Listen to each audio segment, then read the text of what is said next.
Halo semuanya, perkenalkan nama saya Grace Monika Simarmata, mahasiswa Universitas Negeri Medan, Prodi Pendidikan Akuntansi semester 7.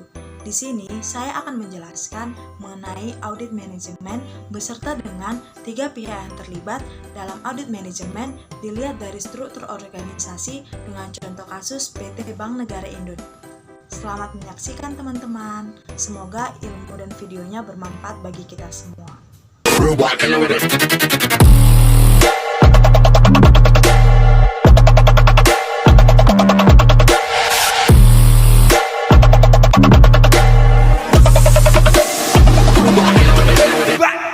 Baiklah, kita langsung saja ya masuk ke dalam materi.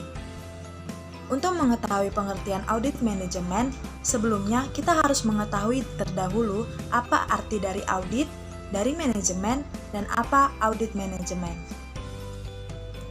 Audit adalah serangkaian proses, tindakan, dan prosedur yang sistematis yang ditujukan kepada penilaian evaluasi, pemeriksaan terhadap seluruh aktivitas dalam manajemen perusahaan untuk dijadikan dasar pengambilan keputusan bagi pihak internal perusahaan. Sedangkan manajemen adalah institusi ataupun perusahaan tersebut. Sehingga dapat disimpulkan bahwa audit manajemen adalah pengevaluasian terhadap efisiensi dan efektivitas operasi perusahaan dalam suatu rancangan sistematis untuk mengaudit aktivitas program yang diselenggarakan keseluruhan atau sebagian dari entitas untuk menilai dan melaporkan apakah sumber daya dan dana telah digunakan secara efisien dan apakah tujuan dari program dan aktivitas yang telah direncanakan telah dicapai dan tidak melanggar ketentuan dan kebijakan yang ditetapkan. Konsep dasar audit manajemen. Konsep dasar audit manajemen dibagi menjadi 4, yaitu POAC, yang dimana pertama, planning, yaitu perencanaan program-program yang akan dikerjakan yang disusun secara sistematis dan teratur untuk mencapai tujuan organisasi. Yang kedua, organizing, yaitu kegiatan pembagian tugas-tugas pada orang yang terlibat dalam aktivitas organisasi dan bagaimana melaksanakannya untuk meraih hasil yang optimal. Yang ketiga, actuating, yaitu sebuah tindakan yang dilakukan untuk mengusahakan supaya semua anggota kelompok berusaha untuk mencapai sasaran yang sesuai dengan perencanaan manajerial serta usaha-usaha organisasi. Yang keempat, controlling, yaitu evaluasi penilaian kinerja baik untuk rencana pada tahun sebelumnya atau yang sedang dilakukan dan memastikan sistem manajemen itu tercapai. Dalam suatu pelaksanaan POAC ada 3 komponen yang terlibat di dalamnya, yaitu 1. Sumber daya manusia, 2. Informasi, dan 3. Teknologi. Ketiga komponen ini harus benar-benar dioptimalkan demi mencapai tujuan perusahaan.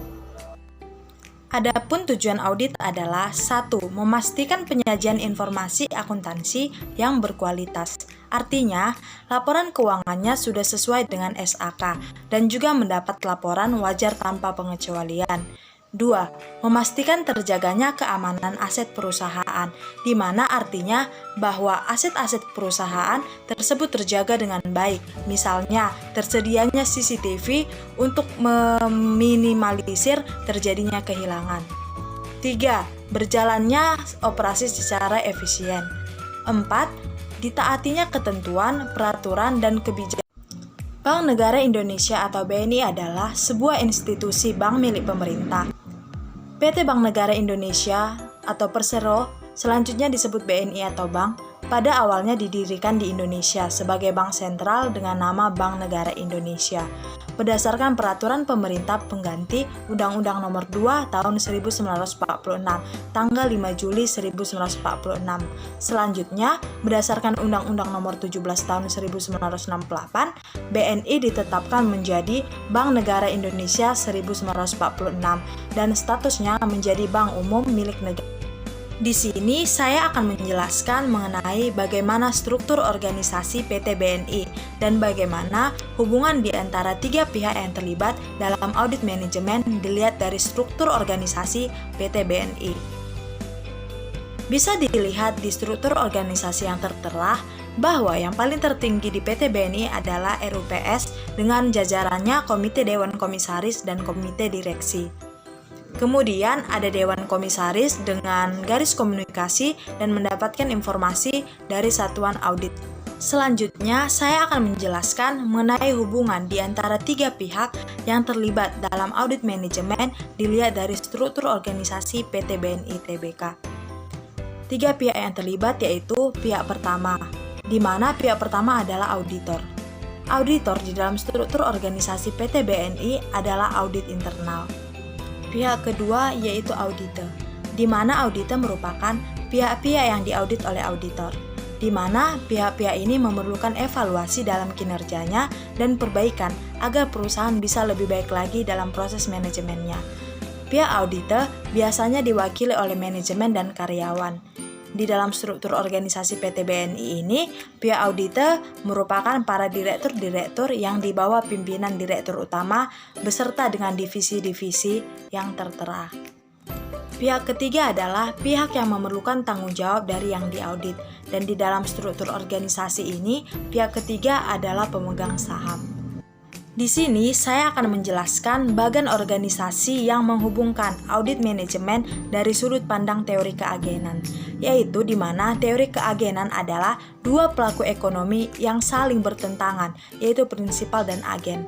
Hubungan keagenan merupakan suatu kontrak di mana satu atau lebih orang prinsipal memerintah orang lain atau agen untuk melakukan suatu jasa atas nama prinsipal serta memberi wewenang kepada agen membuat keputusan yang terbaik bagi prinsipal. Jika prinsipal dan agen memiliki tujuan yang sama, maka agen akan mendukung dan melaksanakan semua yang diperintahkan oleh prinsipal, yang dimana yang menjadi prinsipal adalah pemegang saham ataupun pihak ketiga, dan agen adalah manajemen ataupun pihak kedua.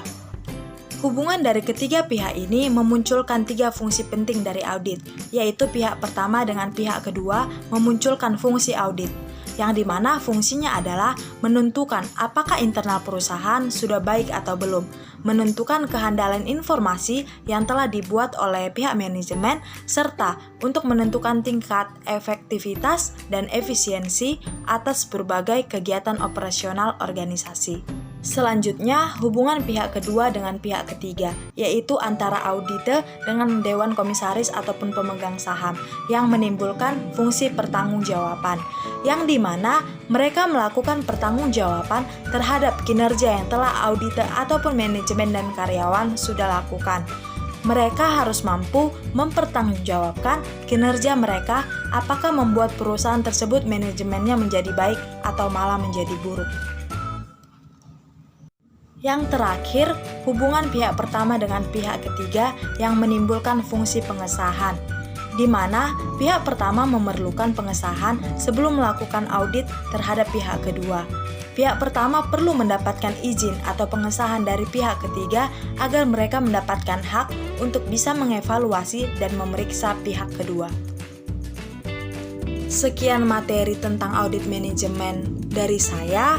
Jikalau ada kesalahan dalam penyampaian materi, saya meminta maaf dan sampai jumpa kembali di video berikutnya.